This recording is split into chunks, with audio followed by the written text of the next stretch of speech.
Break ನಂತರ ನೇರ ಮಾತು ಕಾರ್ಯಕ್ರಮಕ್ಕೆ ಮತ್ತೆ ಸ್ವಾಗತ. ಎಲ್ಲ ಒಂದು ಕಡೆ ನಿಮ್ಮ ಅಥವಾ ಸೂಚನೆಗಳನ್ನ ಅಥವಾ ಪಕ್ಷದ ಸೂಚನೆಗಳನ್ನ ಯಡಿಯೂರಪ್ಪನವರು ಪಾಲಿಸ್ತಾ ಇರಲಿಲ್ಲ.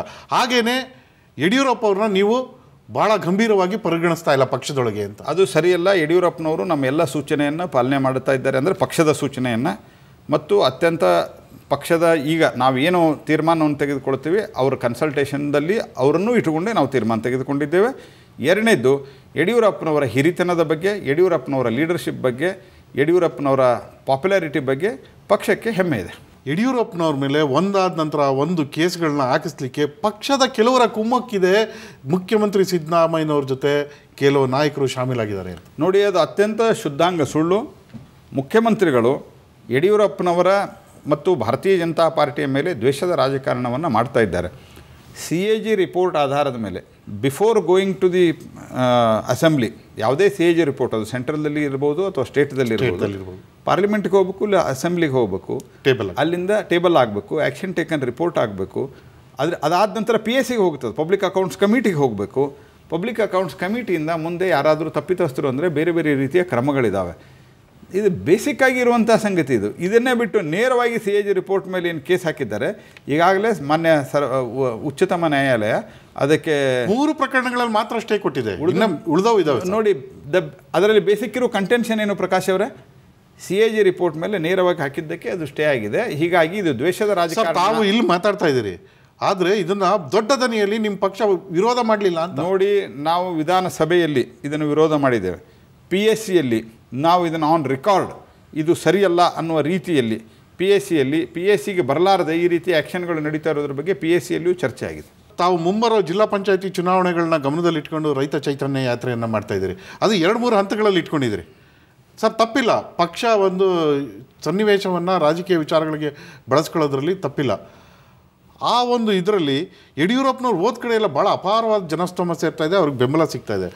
ತಾವು ಈಗ ಇನ್ನೇನು ಕೆಲವೇ ದಿನಗಳಲ್ಲಿ ರಾಜ್ಯಾಧ್ಯಕ್ಷ ಸ್ಥಾನವನ್ನು ಬಿಡೋರಿದ್ದೀರಿ.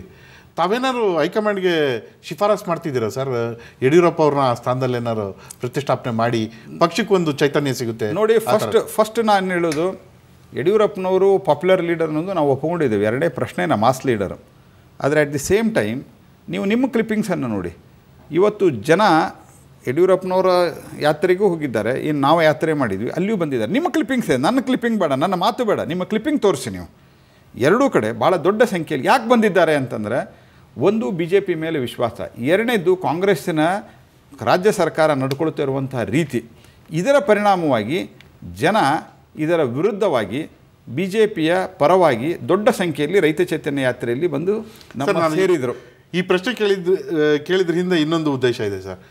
ಅವ್ರ ಮೇಲಿರೋ ಆರೋಪಗಳು ಮುಕ್ತರಾಗೋರಿಗೆ ಪಕ್ಷದಲ್ಲಿ ಅವ್ರಿಗೆ ಯಾವುದೇ ಅಧಿಕಾರ ಕೊಡಬಾರ್ದು ಅನ್ನೋ ಏನಾದರೂ ತೀರ್ಮಾನ ಆಗಿದೆಯಾ ಸರ್? ನೋಡಿ, ನಾನು ಫಸ್ಟ್ ಆಫ್ ಆಲ್ ರಾಜ್ಯ ಅಧ್ಯಕ್ಷ ಸ್ಥಾನ ಇನ್ನು 3-4 ತಿಂಗಳ, ಕನಿಷ್ಠ 4 ತಿಂಗಳ ಇದೆ.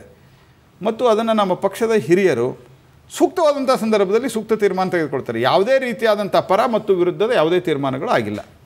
ಲೋಕಸಭಾ ಚುನಾವಣೆ ಸಂದರ್ಭದಲ್ಲಿ ಒಂದು ಘಟನೆ ನಡೀತದೆ ಧಾರವಾಡದಲ್ಲಿ.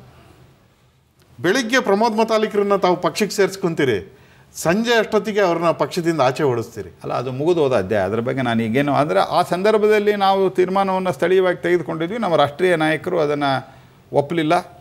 That is A closed chapter ನಾವು. ಸರ್, ಶ್ರೀರಾಮ ಸೇನೆಯ ಕಾರ್ಯಕರ್ತರು ನಡೆಸಿದಂತಹ ಕೆಲವು ಚಟುವಟಿಕೆಗಳಿಂದಾಗಿ ಕರಾವಳಿಯಲ್ಲಿ ನಿಮ್ಮ ಇದ್ದ ಶಕ್ತಿ ಕಡಿಮೆ ಆಯಿತು ಅನ್ನೋದಂತ ಒಪ್ತೀರಾ? ನೋಡಿ, ಶ್ರೀರಾಮ ಸೇನೆಗೂ ನಮಗೂ ಏನೂ ಸಂಬಂಧ ಇಲ್ಲದೆ ಇರ್ಬೋದು, ಆದರೆ ಜನರ ಮನಸ್ಸಿನಲ್ಲಿ ಸಂಘ ಪರಿವಾರದ ಬೇರೆ ಬೇರೆ ಸಂಸ್ಥೆಗಳಿಗೂ ರೀತಿಯೇ ಶ್ರೀರಾಮ ಸೇನೆ ಅನ್ನೋ ಒಂದು ಭಾವನೆ ಇದೆ. No, it is not correct. Sri Rama ಪರಿವಾರದ ಭಾಗ ಅಲ್ಲ ಅನ್ನುವಂಥದ್ದನ್ನು ನಾನು ಸ್ಪಷ್ಟಪಡಿಸಿದ್ದೇವೆ. ಅವರಿಗೂ ಗೊತ್ತಿದೆ, ಅವರು ನಮ್ಮ ಪರಿವಾರದ ಭಾಗ ಅಲ್ಲ. ನಾನು ಉಳಿದಂತೆ ಯಾವುದೇ ಕಾಮೆಂಟನ್ನು ಆ ವಿಷಯದಲ್ಲಿ ಮಾಡಲಿಕ್ಕೆ ಬಯಸುವುದಿಲ್ಲ. ಅದಕ್ಕೆ ನನಗೆ I am not interested in that. Sir, ಇತ್ತೀಚೆಗೆ ಧಾರವಾಡ ಮೈಸೂರು ರೀತಿ ಅದೊಂಥರ ನಿವೃತ್ತರ ಒಂದು ಸ್ವರ್ಗ, ಆ ಥರದ್ದು ಅನ್ನೋದೊಂದು ಭಾವನೆ ಇತ್ತು ಎಲ್ಲರಲ್ಲೂ. ಇವತ್ತೇನಾಗಿದೆ ಸರ್ ಧಾರವಾಡದಲ್ಲಿ? ಗುಂಡಾಗಿರಿ, ಮಟ್ಕ, ಕ್ರಿಕೆಟ್ ಬೆಟ್ಟಿಂಗ್ ದಂಧೆ, ಹುಡುಗಿಯರನ್ನ ಒಂದು ಸೂಳೆಗಾರಿಕೆಗೆ ಮಾರಾಟ ಮಾಡುವಂಥ ಇವು. ಸರ್, ಏನಾಗ್ತಾ ಇದೆ ತಮ್ಮ ನಾಯಕತ್ವದಲ್ಲಿ ಅಂತ ನೋಡಿ. ತಾವು ಅಲ್ಲಿನ ಚುನಾಯಿತ ಪ್ರತಿನಿಧಿ. ನೋಡಿ ಪ್ರಕಾಶ್, ನಿಮ್ಮ ಪಕ್ಷದ ಭದ್ರ ನೆಲೆ. ಪ್ರಕಾಶ್ ಅವರೇ, ನಿಮ್ಮ ಪ್ರಶ್ನೆ ಸರಿ ಇದೆ, ಅಡ್ರೆಸ್ ರಾಂಗ್ ಇದೆ.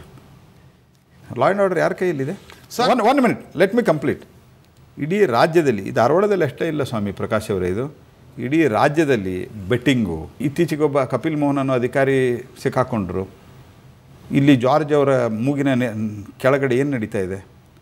ಇಡೀ ರಾಜ್ಯದಲ್ಲಿ ಈ ರೀತಿಯ 11 ಸರಗಳ್ಳತನ ಒಂದೇ ದಿವಸ ನಡೀತಲ್ಲ ಬೆಂಗಳೂರಿನಲ್ಲಿ BJP MLA ಇದ್ದಾರೆ, ಕಾಂಗ್ರೆಸ್ಸಿನ MLAನೂ ಇದ್ದಾರೆ.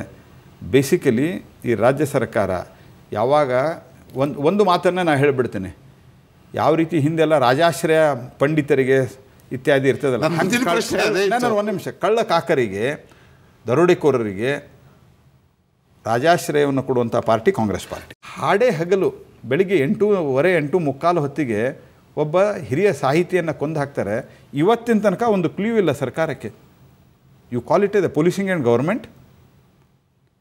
ಅದಕ್ಕೆ ಹೇಳಿದ್ದು your question is right, address is wrong. Sir, ಪ್ರತಿಪಕ್ಷವಾಗಿ ನೀವು ನಿಮ್ಮ ಕರ್ತವ್ಯವನ್ನು ಸರಿಯಾಗಿ ನಿಭಾಯಿಸಿದ್ದಿದ್ರೆ ಇಂತಹ ಪರಿಸ್ಥಿತಿ ಬರ್ತಿರ್ಲಿಲ್ಲ ಅಂತ ನಾವು ಸರ್ಕಾರಕ್ಕೆ ಹಲವು ಬಾರಿ ಎಚ್ಚರಿಕೆ ಕೊಟ್ಟಿದ್ದೇವೆ. ಮತ್ತು ನಾವು ಫ್ರಮ್ ದಿ ಡೇ ಒನ್ ಏನು ರೇಪುಗಳು ಭಾಳ ದೊಡ್ಡ ಸಂಖ್ಯೆಯಲ್ಲಿ ಬೆಂಗಳೂರಿನಲ್ಲಿ ಮತ್ತು ಇತರ ಭಾಗದಲ್ಲಿ ಆಯಿತು, ಅವತ್ತೇ ಹೇಳಿದ್ವಿ ನಾವು ಈ ಗೃಹ ಸಚಿವರನ್ನ ತೆಗೀರಿ ಅಂತ. ಅವರ ಮೇಲೆ ಇಷ್ಟು ಗಂಭೀರ ಸ್ವರೂಪದ ಆರೋಪಗಳಿದ್ದಾವೆ. ಅವ್ರನ್ನ ಇಟ್ಕೊಂಡು ಅಂಥ ಒಬ್ಬ ಜಾರ್ಜ್ ಎಲ್ಲಿವರೆಗೆ ಹೇಗೆ ಸಿಗರೇಟ್ ಪ್ಯಾಕ್ ಮೇಲೆ ಬರೆದಿರ್ತಾರಲ್ಲ, ಸಿಗರೇಟ್ ಸ್ಮೋಕಿಂಗ್ ಇದು ಇಂಜೂರಿಯಸ್ ಟು ಹೆಲ್ತ್ ಅಂತೇಳಿ, George remaining at the home ministry ಇದು injurious to the health of Karnataka. Sir, ತಾವು ಅತ್ಯಂತ ಗಂಭೀರವಾದ ಆರೋಪ ಮಾಡ್ತಾ ಇದ್ದೀರಿ, ಆದರೆ ಅದಕ್ಕೆ ಪೂರಕವಾಗಿ ತಮ್ಮ ಬಳಿ ಏನು ಆಧಾರ ಇದೆ? ನೋಡಿ, he is inefficient, that's what I am telling. He is inefficient. ಮತ್ತು ಈ ರೀತಿ ನಡೆದಿದೆ ಬೆಟ್ಟಿಂಗು, ಲಾಟ್ರಿ. ಯಾರ ಜವಾಬ್ದಾರಿ ಇದು? ಇಡೀ ರಾಜ್ಯದಲ್ಲಿ ಬೇರೆ ಬೇರೆ ರೀತಿಯಂಥ ಅನೈತಿಕ ಚಟುವಟಿಕೆಗಳು ನಡೀತಾ ಇದ್ದಾವೆ. ಏನು ಪೊಲೀಸರು ಆ್ಯಕ್ಷನ್ ತಗೊಳ್ತಾ ಇದ್ದಾರೆ? ಎಲ್ಲಾದರೂ ಒಂದು ಕಡೆ ಇದ್ರೆ ಆ್ಯಕ್ಷನ್ ಆಗಿದೆಯಾ? ನೀವು ಯಾವುದೇ ಹೋರಾಟವನ್ನು ತಾರ್ಕಿಕ ಅಂತ್ಯ ಕಾಣುವವರಿಗೆ ಹೋರಾಟ ಮಾಡ್ತಾ ಇಲ್ಲ ಅಂತ ನೋಡಿ. ಅದು BDAಯಲ್ಲಿ ನಡೆದಿರ್ತಕ್ಕಂಥ ಅರ್ಕಾವತಿ ಹಗರಣವೇ ಇರ್ಬೋದು, ಲೋಕಾಯುಕ್ತದಲ್ಲಿ ನಡೆದಿರ್ತಕ್ಕಂಥ ಭ್ರಷ್ಟಾಚಾರದ ಹಗರಣವೇ ಇರ್ಬೋದು. ನಿಮಗೆಲ್ಲ ಒಂದು ಕಡೆ ಆತಂಕ ಇದೆ ಸರ್. ನಾವೇನಾದರೂ ಇದು ಕೈ ಹಾಕಿದರೆ, ಇದರ ಆಳ ಆಗಲಿಕ್ಕೆ ನಾವು ಮುಟ್ಟೋದಾದರೆ ಎಲ್ಲಿ ನಮ್ಮ ಹಿಂದಿನ ಸರ್ಕಾರದ ಭೂತ ನಮ್ಮ ಮೇಲೆ ತಿರುಗಿ ಬೀಳುತ್ತೆ ಅನ್ನೋ ಆತಂಕ ನಿಮ್ಮನ್ನು ಕಾಡ್ತಾ ಇದೆ ಸರ್. ನೋಡಿ, ಇವತ್ತಿಗೂ ನಾನು ಹೇಳಿದ್ದೇನೆ, ಲೋಕಾಯುಕ್ತರ ಪದಚ್ಯುತಿಗೆ ಇವತ್ತು ನಾನು ಪತ್ರಿಕಾಗೋಷ್ಠಿ ಮಾಡಿದ್ದೇನೆ, ನಿಮ್ಮ ಗಮನಕ್ಕೆ ಬಂದಿರ್ಬೋದು. ನಾವು ಅತ್ಯಂತ ತೀವ್ರವಾಗಿ ಒತ್ತಾಯ ಮಾಡಿ ನಾವು ಸಹಿ ಮಾಡಿ ಕೊಟ್ಟಿದ್ದೇವೆ ಲೋಕಾಯುಕ್ತರ ಪದಚ್ಯುತಿ ಮಾಡಿಲ್ಲ. ಒಂದು ಸರ್ಕಾರ ದಪ್ಪು ಚರ್ಮದ್ದಾದಾಗ, ಒಂದು ಸರ್ಕಾರ ನಿರ್ಲಜ್ಜ ಆದಾಗ, ಒಂದು ಸರ್ಕಾರ ಮಾನ ಮರ್ಯಾದೆ ಎಲ್ಲವೂ ಬಿಟ್ಟಾಗ ಒಂದು ಸ್ವಲ್ಪ ಹೋರಾಟ ದೀರ್ಘ ಆಗಬೇಕಾಗ್ತದೆ. ಆ ಹೋರಾಟವನ್ನು ನಾವು ಮಾಡ್ತಾ ಇದ್ದೇವೆ ಸರ್. ಈ 2.5 ವರ್ಷದಲ್ಲಿ ಆಗಲಿಲ್ಲ ಅಂಥದ್ದು ಇವತ್ತು ಕೂಡ ಅರ್ಕಾವತಿ ಬಗ್ಗೆ ನಮ್ಮ ಹೋರಾಟ ನಡೀತಾ ಇದೆ. ಅದಕ್ಕೆ ಸಂಬಂಧಿಸಿದಂತೆ ನಾವು ಈ ಹೋರಾಟವನ್ನು ತಾರ್ಕಿಕ ಹಂತಕ್ಕೆ ಒಯ್ತೇವೆ. ಅಂದರೆ ನೀವು ಸರ್ಕಾರಕ್ಕೆ ಎಲ್ಲೂ ಕೂಡ ಮೃದು ಧೋರಣೆಯನ್ನು ತಳೆದಿಲ್ಲ ಅಂತ ತಾವು? ಪ್ರಶ್ನೆನೇ ಇಲ್ಲ.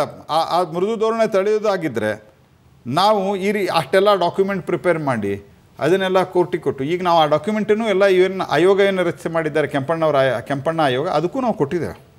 ಪ್ರಹ್ಲಾದ್ ಜೋಶಿ ಅವರೇ, ನಿಮ್ಮ ಜೊತೆಗೆ ಚರ್ಚೆ ಇನ್ನು ಮತ್ತೆ ಮುಂದುವರಿಸ್ತೀನಿ. ಈಗ ಒಂದು ಸಣ್ಣ ವಿರಾಮ ತಗೊಳ್ಳೋಣ.